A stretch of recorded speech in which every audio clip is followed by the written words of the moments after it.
The moment I saw Patricia from the HOA standing on my porch holding a bright yellow violation notice, I knew my Tuesday was about to go sideways. "Quincy Zimmerman?" she asked, though we both knew exactly who I was since I had lived in Meadowbrook Estates in Boulder, Colorado for 3 years. "That's me," I said, wiping motor oil off my hands with a rag. I had been working on my truck in the garage when the doorbell rang. "I'm here to inform you that you've been issued a $200 fine for unauthorized commercial activity on residential property," Patricia announced, her voice dripping with the kind of authority only a HOA board president could muster. I stared at her, genuinely confused. "Commercial activity. I work from home as a software developer. I've had my home office approved since I moved in." She shook her head, her perfectly styled blonde bob not moving an inch despite the February wind. "Not that. The lumber delivery. You had a commercial lumber truck deliver firewood to your property yesterday without prior approval. Section 12. Paragraph 4 of the HOA bylaws clearly states that all commercial deliveries exceeding 1/2 ton must be approved by the board at least 72 hours in advance. You're fining me for getting firewood delivered." I could not believe what I was hearing. "Not just firewood, 3 full cords of firewood. Do you have any idea how that looked? A massive truck blocking the street for 20 minutes while they unloaded." Mrs. Henderson called me immediately. She was very distressed. Mrs. Henderson is distressed by everything from kids playing outside to birds chirping too loudly, I said, trying to keep my voice level. "And the truck wasn't blocking the street. They pulled into my driveway." Patricia's lips pursed into a thin line. "Regardless, the violation stands. You have 30 days to pay the fine, and I'm putting you on notice that any future violations will result in escalating penalties." "This is ridiculous. It's firewood. We're in the middle of winter, and you know the gas lines in this development are unreliable. Half the neighborhood heats primarily with wood. Then half the neighborhood should familiarize themselves with the bylaws," Patricia said crisply. She thrust the yellow paper into my hand. "30 days, Mr. Zimmerman." I watched her walk back to her pristine white Lexus, her heels clicking on my driveway. As she drove away, I looked down at the violation notice. It was printed on official HOA letterhead, complete with a case number and everything. $200 for receiving firewood.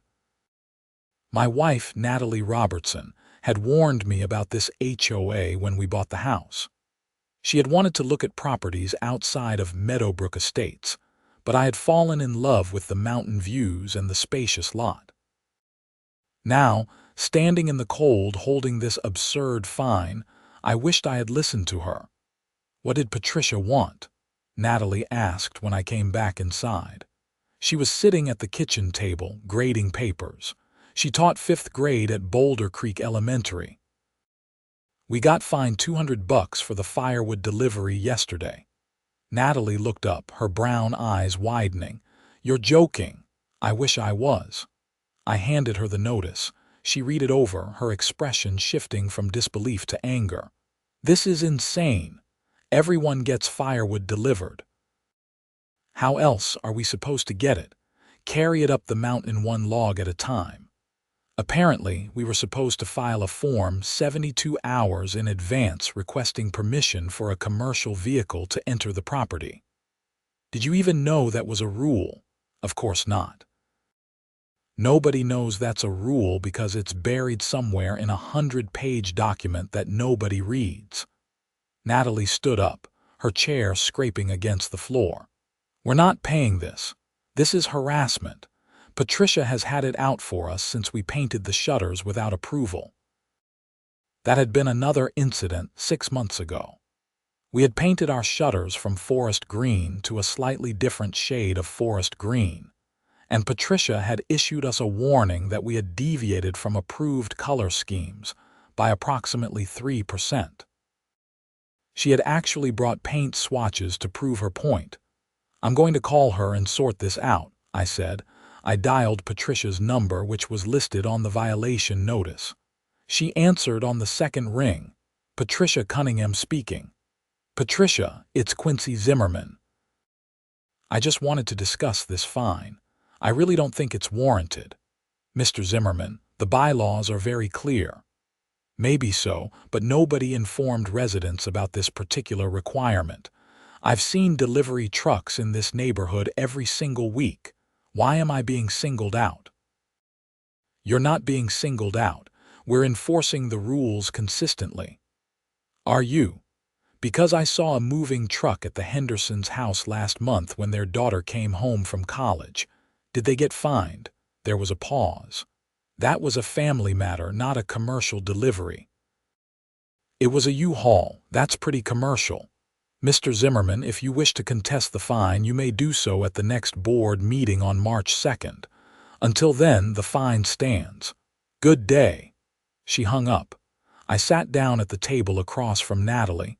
She's not budging. "I can contest it at the board meeting next month." "That's 3 weeks away," Natalie said. "What are we supposed to do until then? Wait, I guess, and hope we don't get fined for breathing wrong." The next week, another yellow notice appeared on our door. This one was for $50 because our recycling bin had been visible from the street for more than 12 hours after pickup day. I had been out of town for work and had not gotten home in time to bring it in. "This is getting out of hand," I told Natalie that evening. "She's actively looking for reasons to fine us now. We need to do something. Maybe we should get a lawyer for HOA disputes. That'll cost more than the fines." But then I got an idea. I pulled out my phone and started scrolling through the neighborhood Facebook group. Sure enough, there were dozens of complaints about Patricia and the HOA board. People were furious about aggressive enforcement, ridiculous fines, and what many saw as selective enforcement of obscure rules. I made a post. "Got fined $200 for firewood delivery. Anyone else dealing with excessive HOA fines? Thinking about organizing before the March 2nd meeting." Within an hour, I had 40 responses. People were eager to share their stories. The Johnsons had been fined for parking their own car in their own driveway overnight because it was a work truck, even though it was a regular pickup. The Martins had been fined because their lawn was 1 inch taller than regulation height. The Chens had been fined for hanging a hummingbird feeder that was deemed an unauthorized structure. One response caught my attention. It was from David Foster, who lived 3 streets over. "Patricia fined me $500 last month for building a shed without approval. The shed was approved 2 years ago. When I showed her the approval documents, she said the approval had expired and I needed to reapply. She's making up rules as she goes." I called David that night. He was a lawyer, which seemed promising. "The HOA situation has gotten completely out of control," David told me. "Patricia essentially runs the board like a dictatorship. The other board members are either her friends or too intimidated to stand up to her." Is any of this legal? Technically, yes, if it's in the bylaws. But there are limits. HOAs can't enforce rules arbitrarily or discriminatorily. If we can prove selective enforcement, we might have a case. What about recalling the board? That's tough. The bylaws require a 2/3 vote of all homeowners, not just those present. In a neighborhood of 200 homes, that means we need at least 134 votes. Most people won't get involved. But people are pissed off. I got 40 responses in an hour. Anger doesn't always translate to action, but it's worth a try. Start organizing. Get people to the March meeting. The more pressure we put on the board, the better. I spent the next 2 weeks rallying the neighborhood. Natalie and I printed flyers and put them in mailboxes. We organized a pre-meeting gathering at our house so people could coordinate their complaints. We created a shared document listing everyone's grievances and the specific bylaw violations the HOA board itself was committing. The night before the March 2nd meeting, 30 people showed up at our house. The living room was packed.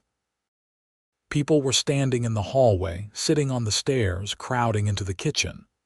"Okay, everyone, thank you for coming," I said, standing on the fireplace hearth so people could see me. "Tomorrow night is our chance to confront the board and demand changes. Who's planning to speak?" Hands went up around the room. David stood up. "I think we should focus on 3 main points. First, selective enforcement. We have documentation showing that the board fined some people for violations while ignoring identical violations by others. Second, unreasonable fines for minor or first-time infractions. Third, lack of transparency. The board makes decisions in closed sessions and doesn't publish minutes or financial reports." "Patricia's not going to go down without a fight," said Jennifer Walsh, who had been fined for having the wrong mailbox color. "She sees the HOA as her personal fiefdom." "Let her fight," I said. "We have numbers, we have documentation, and we have the right to demand accountability."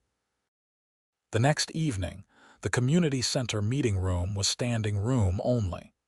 The HOA board typically drew maybe 10 residents to their meetings. Tonight, there were at least 90 people crammed into a space designed for 50. Patricia sat at the front table with the other 4 board members: Gregory Marsh, Susan Teller, Robert Vance, and Linda Perry. Patricia looked shocked by the turnout, but she quickly composed herself.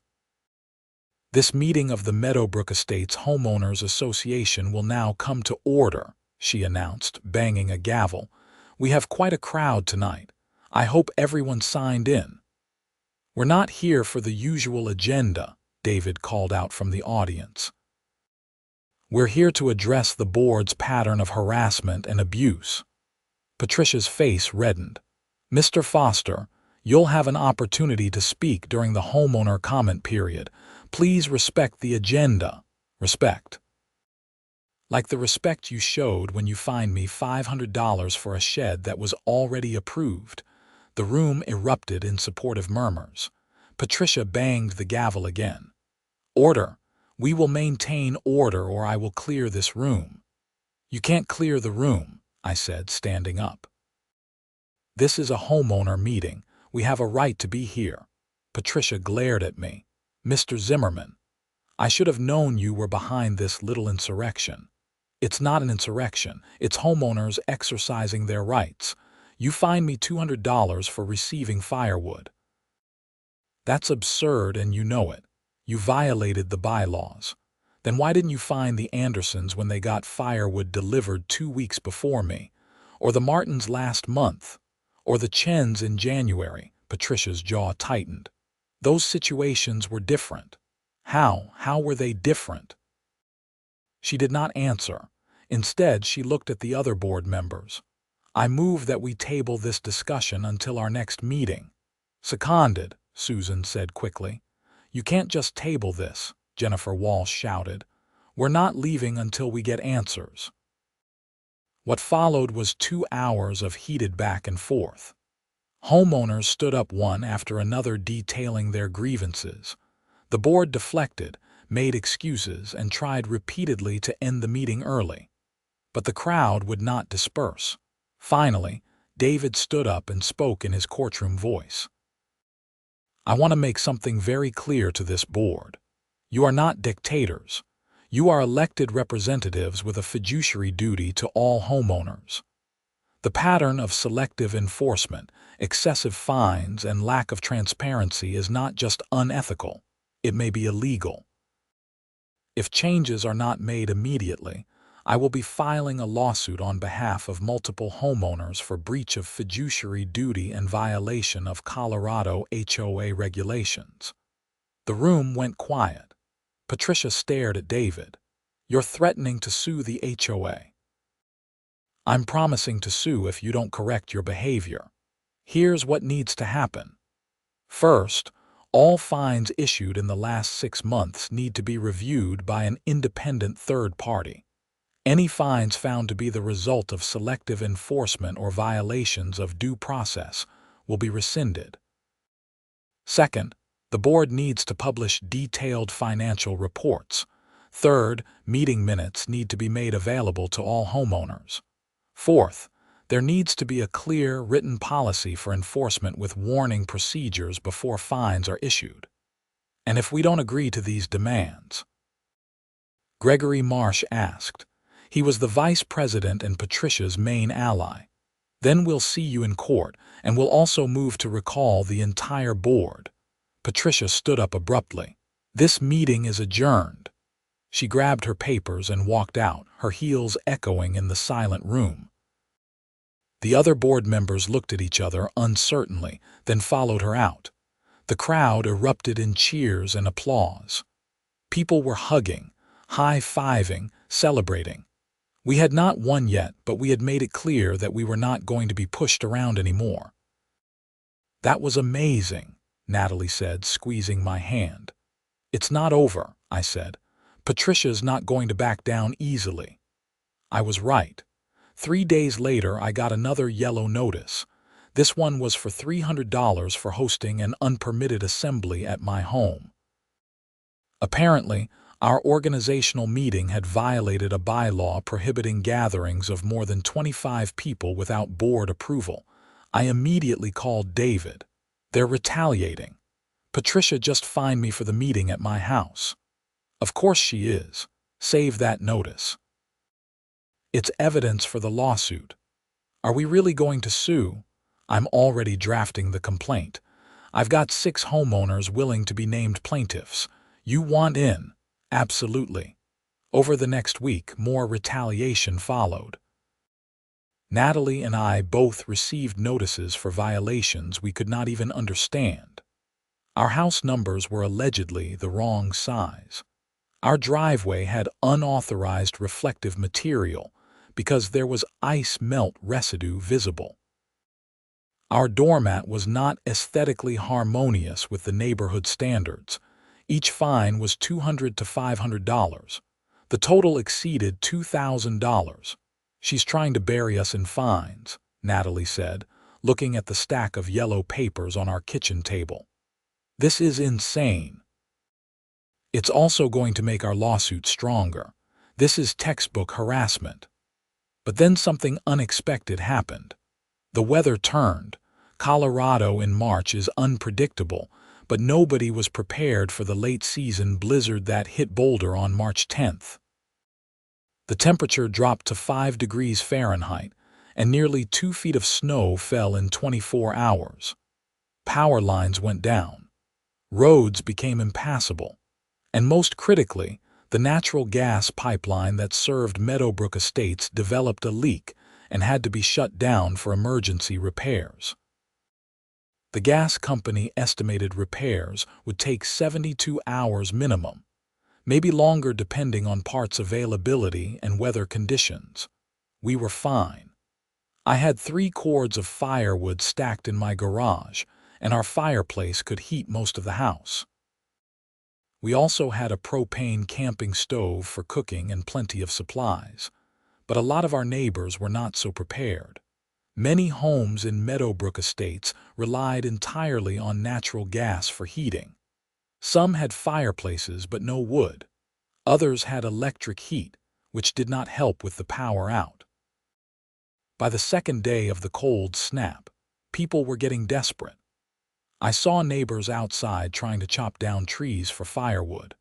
Others were burning cardboard in their fireplaces, which was dangerous and inefficient. Natalie and I gave wood to several of our immediate neighbors. We could spare half a cord and still be comfortable, but there was not enough to go around. On the morning of the 3rd day, my phone rang. It was Patricia. Mr. Zimmerman, this is Patricia Cunningham. I'm calling to request a delivery of firewood to my address. I almost laughed. You're calling to ask me for firewood? Not asking. I'm willing to pay. I need 3 cords delivered as soon as possible. Why are you calling me? I'm not a firewood supplier. But you know where to get it. You had 3 cords delivered last month. And you fined me $200 for it. There was a pause. I was enforcing the bylaws. Right. The bylaws. So if I arrange a firewood delivery for you, are you going to fine yourself $200, Mr. Zimmerman? My pipes are going to freeze. My home is currently 52 degrees and dropping. I need help. Have you asked any of the other board members? Gregory is in Denver visiting his daughter. Susan and Robert both have wood stoves and supplies.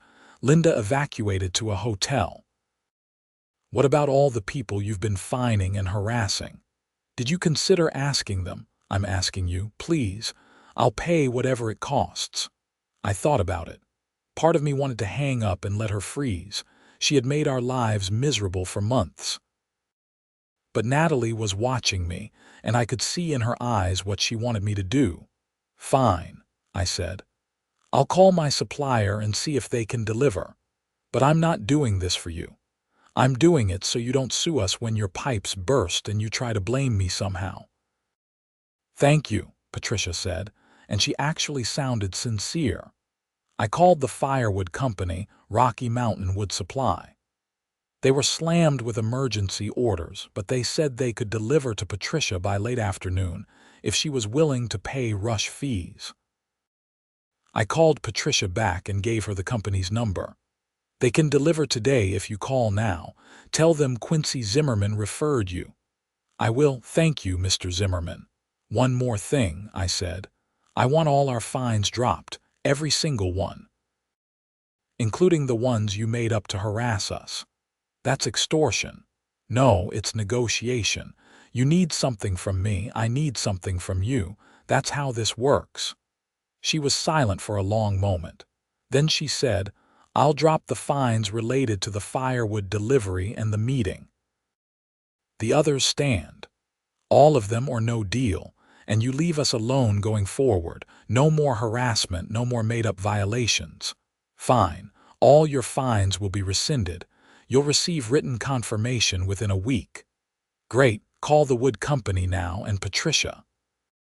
Maybe consider being less of a nightmare to everyone in the neighborhood. This blizzard should show you that we all need each other sometimes. I hung up before she could respond. Natalie hugged me. That was the right thing to do. I know. Doesn't mean I feel great about helping her.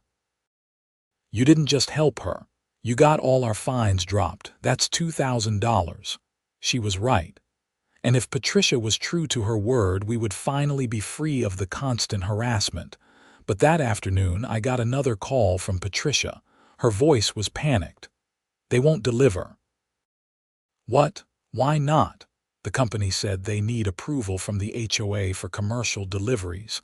They said you have a bylaw requiring it. I could not help it. I started laughing. You're joking. I'm not joking. They refuse to deliver without HOA approval. I'm the HOA president and they won't even listen to me. They said the request has to come from the property owner and be approved by the board in writing. So approve it. You're the board president. I need a quorum to make it official. Gregory is stuck in Denver because of the roads.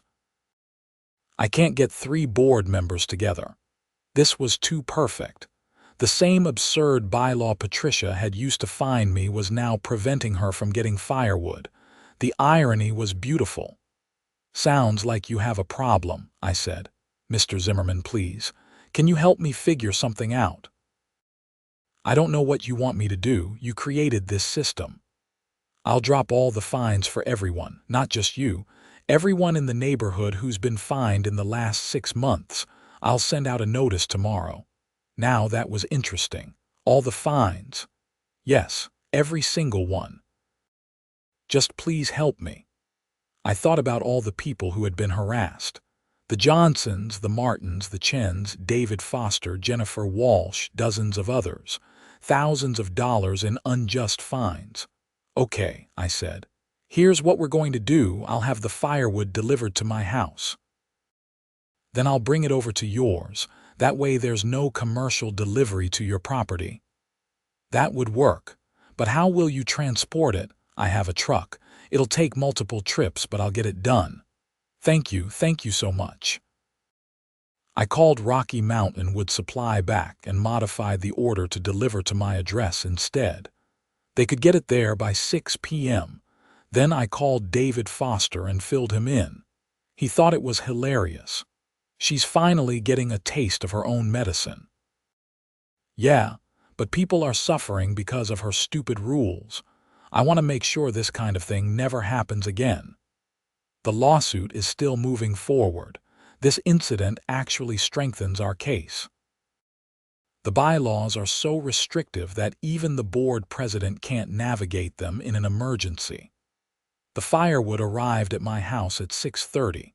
It was dark, and the temperature was still dropping. I started loading wood into my truck bed. Each load could hold about a quarter cord, so I would need to make 12 trips to move 3 cords. Natalie came out to help. This is going to take hours, I know, but we made a deal. On the first trip to Patricia's house, I saw something that shocked me. In her driveway, there was a pile of broken furniture. Chairs, a small table, what looked like part of a bookshelf. As I got closer, I could see that some of it was partially burned. Patricia came out when she heard my truck. She was wearing a heavy coat, gloves, and a hat inside her own house. I could see her breath. "Thank God," she said. "I'll help you unload." "What's with the furniture?" I asked, pointing at the pile. She looked embarrassed.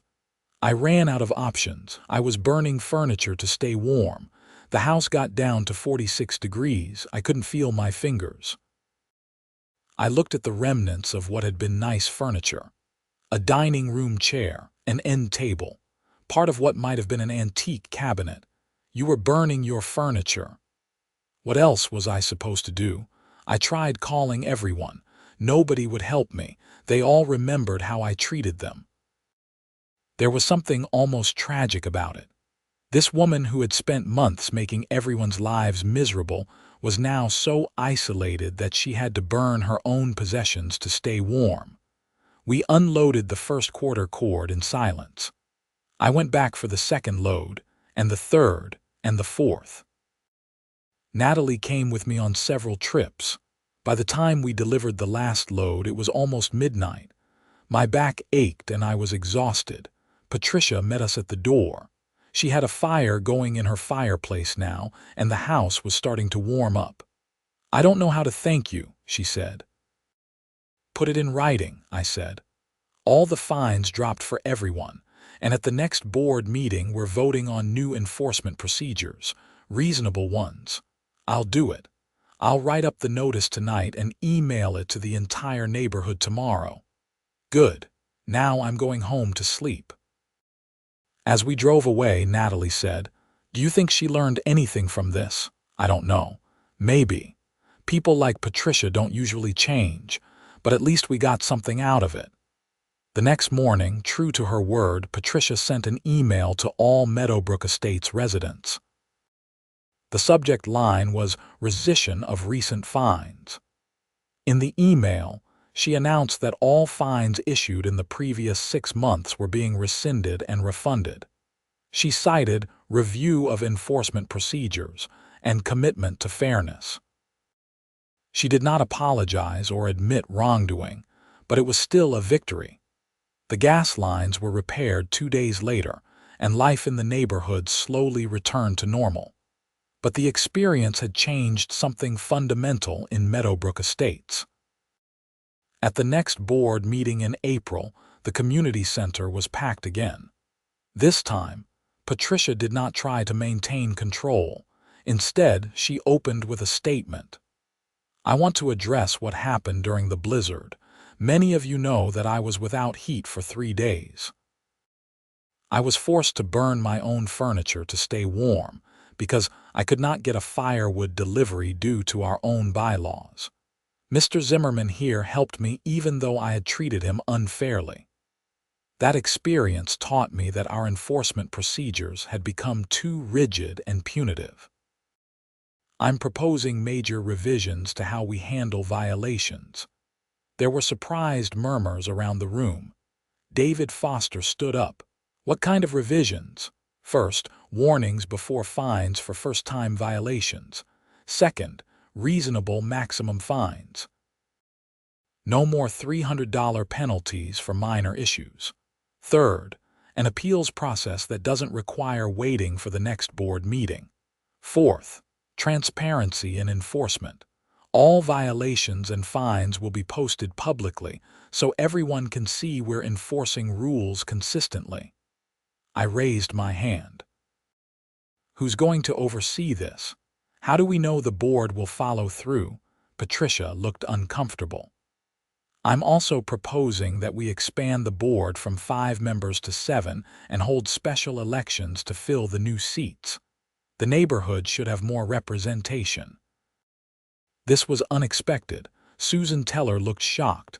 Gregory Marsh was frowning, but Robert Vance nodded slowly. I think that's a good idea. The proposal passed. Elections were scheduled for May.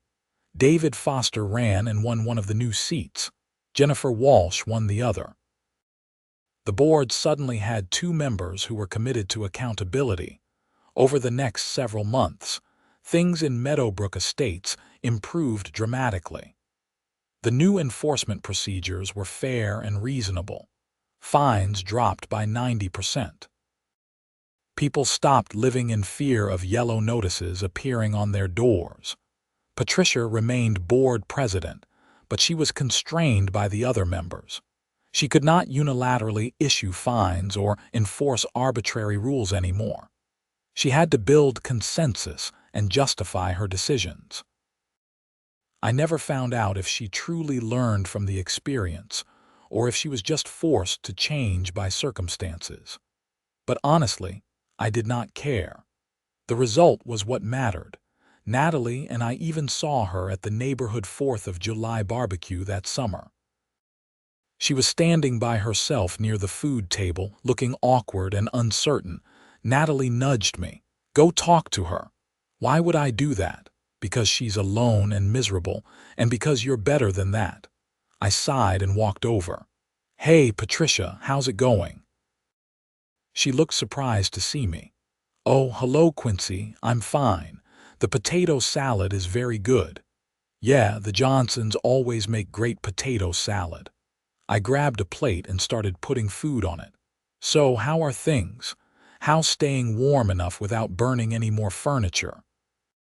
She actually smiled a little at that. Yes, thank you. I have 2 full cords in my garage now. Got them delivered with proper HOA approval and everything. That's good. Planning ahead. I wanted to say something to you, she said, not looking at me. I was wrong about a lot of things. The way I treated you and others in this neighborhood. I thought I was maintaining standards, but I was really just being controlling and petty. I was genuinely surprised. That's good of you to say. I burned my grandmother's rocking chair during the blizzard. It was an antique, worth probably $2,000. I broke it up and burned it because I was too proud to ask for help from people I had mistreated. That's when I realized how far I had fallen. Well, you're making changes now. That counts for something. Does it? Most people here still hate me. Hate is a strong word. They're wary of you, but if you keep being reasonable, they'll come around. People forget faster than you think. She nodded.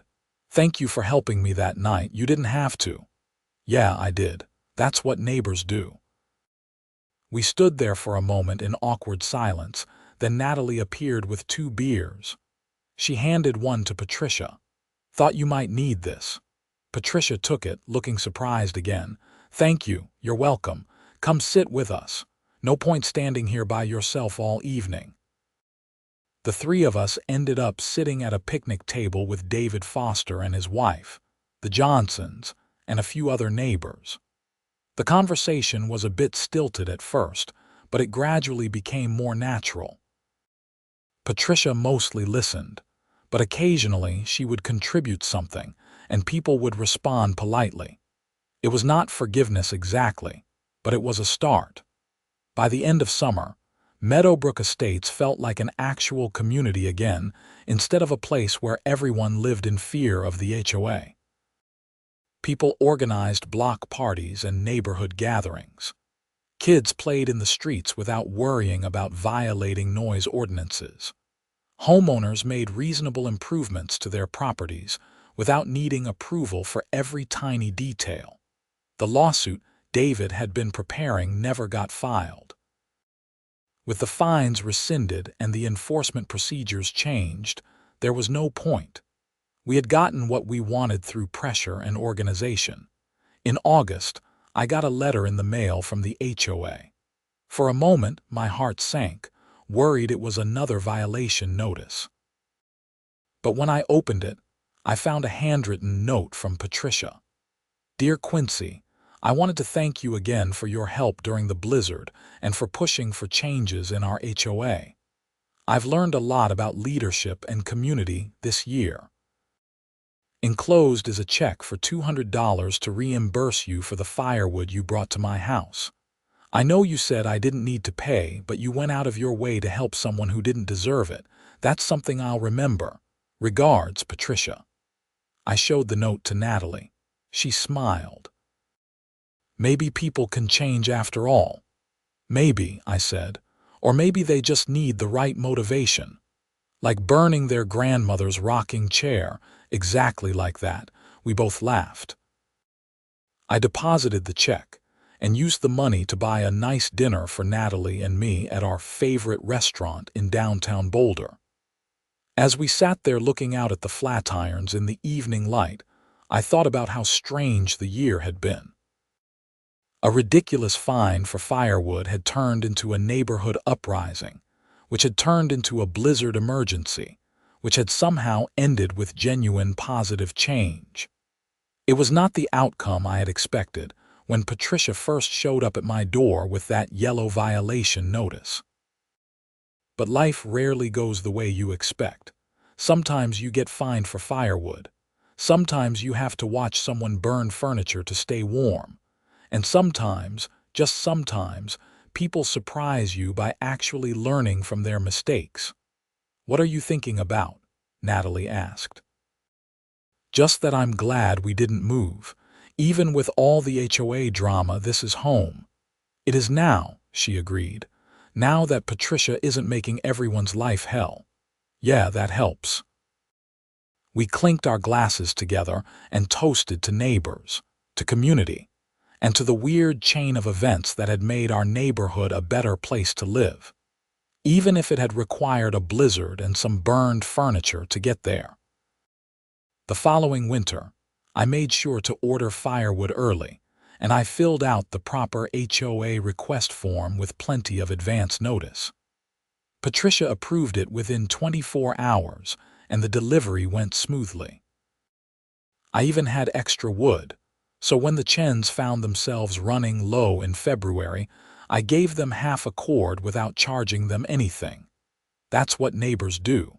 That's what community means. And it only took burning some furniture and freezing through a blizzard for everyone in Meadowbrook Estates to remember that. Sometimes the best lessons are the ones that come from our own stupid mistakes and the unexpected kindness of people we've wronged. Patricia learned that lesson the hard way, and honestly, so did the rest of us. We learned that organization and standing up for ourselves could create real change. We learned that even people who seem irredeemable might have the capacity for growth if you give them the chance. But most importantly, we learned to read the HOA bylaws carefully, file our forms on time, and always keep plenty of firewood on hand, just in case. Because in Colorado, you never know when a late-season blizzard might hit. The gas might go out, and you might have to choose between freezing or burning your grandmother's antique rocking chair to stay warm. And nobody wants to be in that position. Not even Patricia.